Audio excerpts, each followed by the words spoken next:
आज हम लोग को पढ़ना है moment of inertia. Moment of inertia है ना। तो देखो, जैसे एक चीज होती है इनर्शिया ऑफ रेस्ट है ना, उसी तरह एक चीज होती है इनर्शिया ऑफ मोशन। इसी तरह की एक चीज होती है inertia of rotation. Inertia of rotation, inertia of rotation जो होती है इसी को हम लोग कहते हैं moment of inertia. Moment of inertia, इसी का एक और नाम है moment of inertia. Inertia of rest पहले से पढ़ा तुम लोग 8th क्लास में कि जो बॉडी पहले से रेस्ट के पोजीशन में है वो रेस्ट के ही पोजीशन में रहना चाहती है, और जो मोशन के पोजीशन में है पहले से वो उसी में रहना चाहती है ना। पहले के पोजीशन को चेंज नहीं करना चाहती है, ठीक है। उसकी ये नेचुरल टेंडेंसी होती है कि वो उस पोजीशन को चेंज नहीं करना चाहती है। तो इसका example inertia of rest 9th लोग पढ़े हो कि जैसे कि बस, इंसान बैठा हुआ है, बस अगर अचानक छूटती है तो इंसान के ऊपर का हिस्सा थोड़ा पीछे की तरफ झुक जाता है, गिर जाता है। तो उसकी क्या वजह है? पहले से पूरा बॉडी रेस्ट में था ना, वो रेस्ट होना चाहता है, लेकिन बस जब अचानक खुलती है तो पैर का हिस्सा, नीचे का जो बॉडी का निचला हिस्सा है वो मोशन में आ जाता है, वो मोशन में आ जाता है। लेकिन जो बॉडी का ऊपर का हिस्सा है वो पहले के ही पोजीशन में यानी रेस्ट में ही रहना चाहता है, इसलिए वो थोड़ा सा पीछे ही रह जाता है, इसलिए इंसान थोड़ा पीछे की तरफ झुक जाता है।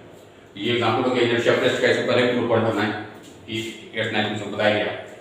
उसी तरह फिर इनर्शिया ऑफ मोशन, यही बस चलते चलते जब अचानक आगे जाती है और किसी वजह से ब्रेक लगाती है, रुकती है, तो क्या होता है कि इंसान का जो है अगला हिस्सा जो है, ऊपर का हिस्सा, वो आगे की तरफ थोड़ा सा झुक जाता है। उसी क्या वजह है? उसकी वजह यह है कि पूरा बॉडी बस के साथ कंटिन्यू मोशन में था, है ना। अचानक जब बस रुकी, ब्रेक लगा, तो नीचे का बॉडी का नीचे का हिस्सा रेस्ट में आ गया, और ऊपर का हिस्सा चूंकि पहले ही के पोजीशन में वो रहना चाहता था, उसकी नेचुरल टेंडेंसी वो थोड़ा सा आगे की तरफ चला गया, आगे की तरफ झुक गया, है ना। ये एग्जाम्पल हो गया इनर्शिया ऑफ मोशन का, और इससे पहले जो एग्जाम्पल वो इनर्शिया ऑफ रेस्ट का। उसी तरह इनर्शिया ऑफ रोटेशन होता है। जैसे कोई बॉडी किसी एक्सिस के अबाउट घूम रही है, जैसे देखो हम लोग ये गेट है, ये खिड़की का दरवाजा है, इसको हम लोग खोलते हैं, ये एक्सिस के अबाउट ऐसे जो रोटेट करता है। तो ये इसकी भी वही माने टेंडेंसी होती है कि अगर रुकी है तो रुकी रहना चाहती है, और अगर घूम रही है तो घूमती रहना चाहती है, रुकना नहीं चाहती है, माने पहले की पोजीशन में रहना चाहती है। अगर रेस्ट में है तो ये रेस्ट में रहना चाहती है, और अगर घूम रही है तो ये घूमती ही रहना चाहती है। तो इसी को कहते हैं inertia of rotation. Inertia of rotation, इसी का एक और नाम है moment of inertia. Moment of inertia जो है ये टेंसर क्वांटिटी है। मोमेंट ऑफ इनर्शिया ये जो है एक टेंसर क्वांटिटी है। जब स्केलर वेक्टर तुम लोगों को पढ़ाया था तो उस समय तुम लोगों को बताया था टेंसर क्वांटिटी के बारे में कि ऐसी क्वांटिटी जिसमें डायरेक्शन नहीं होता है और उसका मैग्नीट्यूड वेरिंग होता है, मैग्नीट्यूड बदल जाता है, वैसी क्वांटिटी को टेंसर कहते हैं। इसको थोड़ा देर के बाद एक एग्जांपल के साथ और क्लियर कर देंगे। जैसे कि यूनिफॉर्म रॉड का मोमेंट ऑफ इनर्शिया, इस एक्सिस को हम निकालते हैं, थोड़ा देर हम साबित कर देंगे कितना ऐसा कैसे निकलता है। तो ये आएगा 1/12 ml स्क्वायर, और इस एक्सिस के बाद जब इसको रोटेट कराएंगे तो इसका मोमेंट ऑफ इनर्शिया होगा 1/3 ml स्क्वायर। रॉड एक ही है, रेंज वही है, मास वही है। इस एक्सिस के बाद अगर हम इसको रोटेट कराते हैं तो मोमेंट ऑफ इनर्शिया आता है 1/12 ml स्क्वायर, और इस एक्सिस जो एज से इस गया है इसके बाद रोटेट कराते हैं तो आता है 1/3 ml स्क्वायर। तो देखते हो इसका मैग्नीट्यूड वेरिंग मतलब बदल जा रहा है। तो that is why moment of inertia is a tensor quantity. Clear? ठीक। अब देखो मैथमेटिकली मोमेंट ऑफ इनर्शिया, अगर कोई मास है m, उस ये एक्सिस है, तो एक्सिस से परपेंडिकुलर डिस्टेंस I बराबर mr स्क्वायर। अगर इससे ज्यादा ऑब्जेक्ट है, जैसे मान लो कि ये m1 है r1 दूरी पे, ये m2 है r2 दूरी पे, ये m3 है r3 दूरी पे, यहाँ मान लो कि m4 है r4 दूरी पे, तो I बराबर क्या होगा? m1 r1 square plus m2 r2 square plus m3 r3 square, so on. इसी तरह हो जाएगा, यानी कि I equal to summation mi ri का स्क्वायर। ठीक है। मोमेंट ऑफ इनर्शिया का डायमेंशन जो होता है ml स्क्वायर होता है, इसका डायमेंशन SI में इसका यूनिट तुम खुद निकाल सकते हो, kg मीटर स्क्वायर होता है। ये बेसिक बातें हैं, समझ गए होंगे। नोट करना तो नोट कर दो, करना तो कर दो, ठीक है। अब देखो, अब कंटिन्यूअस बॉडी है, कंटिन्यूअस बॉडी है उसका moment of inertia integral r square dm, हाँ ऐसे करके निकालेंगे। अब तुम लोग को हम दिखाते हैं, जैसे अभी बताया था कि यूनिफॉर्म रॉड का इसके बाद कितना होता है, ये चूंकि कंटिन्यूअस बॉडी में है तो अब हम एक यूनिफॉर्म रॉड का मोमेंट ऑफ इनर्शिया निकाल के दिखा रहे हैं passing through its centre and perpendicular to its plane. अगर हम सिर्फ मोमेंट ऑफ इनर्शिया बोल रहे हैं कहीं पे, हैं, तो चूंकि तुम जिन लोग देख चुके हो कि ये एक्सिस पे डिपेंड करता है, अलग अलग एक्सिस में अलग अलग होता है, तो अगर किसी एक्सिस के बारे में मेंशन नहीं करें या कहीं नहीं कहा गया है तो अंडरस्टूड है कि passing through its centre and perpendicular to its plane. तो एक यूनिफॉर्म रॉड का मोमेंट ऑफ इनर्शिया निकालना है passing through its centre and perpendicular to its plane, ये है। इसमें एक छोटा सा एलिमेंट ले लेते हैं, इसको x डिस्टेंस मान लेते हैं, ये एलिमेंट dx है, तो dm बराबर कितना हो जाएगा, m/l dx, m/l हो गया मास पर यूनिट, dx इसका ये हुआ, इसका सिर्फ मोमेंट ऑफ इनर्शिया निकालोगे तो di बराबर m/l dx, ये कितनी दूरी पे है, x डिस्टेंस पे है, तो मास यूनिट इसका स्क्वायर। क्या हुआ, सिर्फ इस छोटे से एलिमेंट का इस एक्सिस के अबाउट हम लोग मोमेंट ऑफ इनर्शिया निकाल दिया, di बराबर m/l dx into x square. अब हमको पूरे रॉड का निकालना है, तो इस तरह के एलिमेंट से ये रॉड बना हुआ है, यहाँ से यहाँ तक और यहाँ से यहाँ तक, है, तो -l/2 से +l/2 तक भी कर सकते हो और 0 से l/2 2 टाइम्स ऐसे भी कर सकते हो। तो I = -l/2 से +l/2 m/l x square dx। इसको जब सॉल्व करोगे ये तुमको आ जाएगा 1/12 ml स्क्वायर, ये आ जाएगा सॉल्व करने के बाद 1/12 ml स्क्वायर, ठीक है। अब इसी रॉड का मोमेंट ऑफ इनर्शिया, हाँ, जो अभी कुछ देर पहले निकाल के तुमको बताया था, चेंज कराता है। अब इस एक्सिस को हम लगाते हैं, हैं, passing through one of its edge and perpendicular to its plane. ये क्या था, passing through centre and perpendicular to its plane, और ये क्या है, passing through one of its edge and perpendicular to its plane. इसके बाद मोमेंट ऑफ इनर्शिया निकालने जा रहे हैं।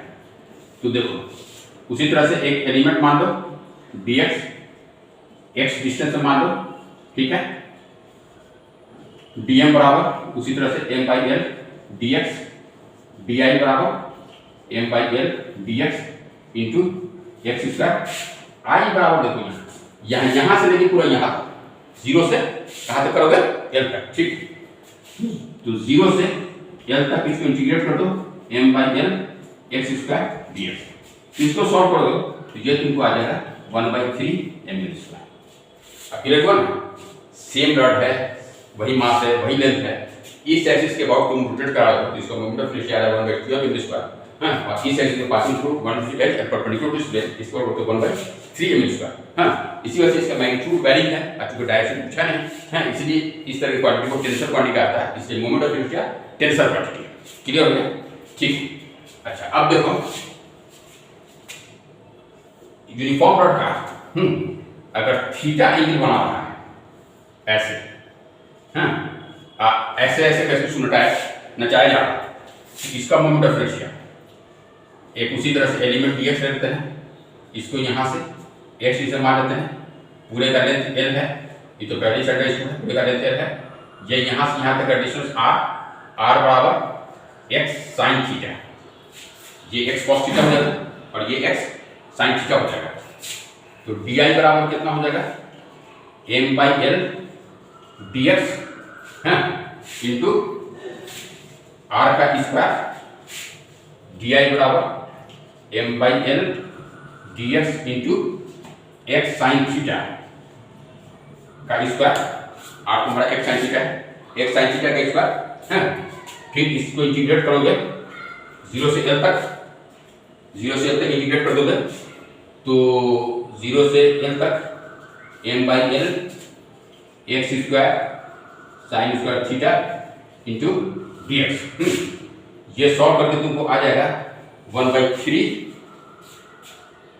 ml square sin square theta, 1/3 ml square sin square theta, 1/3 ml square sin square theta. हो गया। क्लियर। अब आगे का चीज टॉपिक है रेडियस ऑफ गायरेशन, उसको बताएंगे। और थ्योरम ऑफ परपेंडिकुलर एक्सिस और थ्योरम ऑफ पैरेलल एक्सिस बताएंगे। लेकिन इससे पहले तुम लोग क्या करो कि एक दो प्रॉब्लम, अच्छा प्रॉब्लम दे रहे हैं उसको थोड़ा सॉल्व करो, जो एकदम बेसिक कंसेप्ट पे है मोमेंट ऑफ इनर्शिया।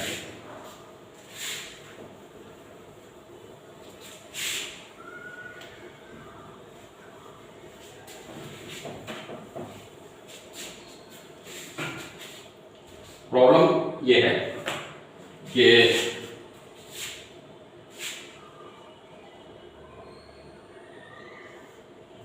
यहां पे m है, यहां पे 3m है, यहां पे 4m है, यहां पे 2m है और ये एक्सिस है, ये एक्सिस है mm, ये 30 डिग्री दिया हुआ है। इस एक्सिस के अबाउट इसका मोमेंट ऑफ इनर्शिया निकालना है। Calculate the moment of inertia about the axis mn, about the axis mn, इसका मोमेंट ऑफ इनर्शिया निकालना है। ट्राई करो पहले तुम लोग।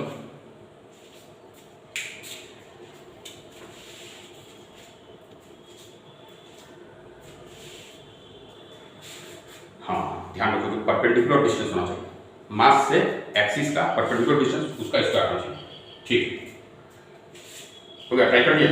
ठीक, बता देते फिर। देखो कंसेप्ट क्या है कि मास से एक्सिस का परपेंडिकुलर डिस्टेंस, ये मास है, इससे परपेंडिकुलर ड्रॉ करो। मान लेते हैं कि ये x है, उसी तरह से इधर से इसे परपेंडिकुलर ड्रॉ करते हैं, इसको मान लेते हैं कि y है। ठीक है, तो इस इसमें आओ। अच्छा, ये L दिया हुआ, तो ये हम इसका रखते हैं ना, L L L L है ये। चारों L है, तो x का वैल्यू निकालो। sin 30 degree equal to x by L, perpendicular by hypotenuse है ना, x बाई एल क्लियर है।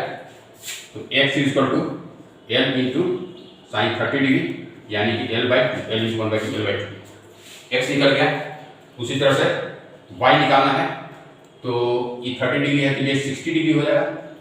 sin 60 डिग्री, sin 60 डिग्री बराबर y बाई l, यहाँ l है, तो y इक्वल टू l गुने साइन 60 डिग्री, l गुने √3/2 निकल गया, एक्स्ट्रा निकल गया। अब इसका मोमेंट ऑफ इनर्शिया m गुने x का स्क्वायर, तो m गुने l/2 का square plus 4m into y का स्क्वायर, y कितना ला रहा हूं, √3l/2, √3l/2 का स्क्वायर प्लस 3m, ये 30 डिग्री है, ये तो वही x के बराबर होगा। 3m इंटू l/2 का स्क्वायर, l/2 का square plus 2m into plus 2m into √3l/2 का स्क्वायर। पूरा तुम निकाल कर सॉल्व करोगे, ये तुम लोग को आ जाएगा 11/2 ml स्क्वायर, 11/2 ml स्क्वायर। आ गया सबको? ठीक, अच्छी बात है ना। अच्छा, अब बताओ, अगर एक यहां पे भी रहता, मान लो 5m यहां पे रहता, तो जीरो फंक्शन जीरो हो जाता, क्योंकि एक्सिस से उसका परपेंडिकुलर, जब भी देखोगे कि एक्सिस पे ही कोई बॉडी है तो एक्सिस से परपेंडिकुलर डिस्टेंस जीरो है, तो ऑब्वियसली जीरो हो जाएगा। ठीक है, अगर यहाँ पे 5m डाल भी देते इस सवाल में, तब भी रिजल्ट चेंज नहीं करता, रिजल्ट करते ही रहता है। ठीक है, क्लियर हो गया ना। ठीक, अब हम आगे बढ़ते हैं, रेडियस ऑफ गायरेशन बताते हैं, फिर उसके बाद ये बताते हैं।